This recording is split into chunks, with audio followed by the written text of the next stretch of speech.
So, hello. Andito na naman tayo sa panibago nating vlog.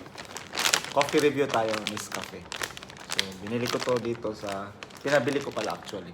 Sa isang kilalang supermarket dito sa Qatar. Hindi ko sinabing Spar ha. Pero parang ganun na nga.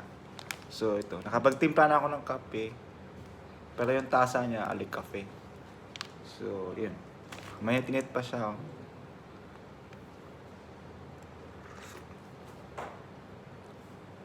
Yung pait niya, sakto lang. Parang ikaw, pait. Ay. Pero alam niyo ba naman mas masarap ang kape kaysa dito? Coffee ko brown. Mahal nga lang dito, 10 piraso, 10 real. Atay, mahal. Tapos haluan mo ng ano yan, Milo, mas masarap.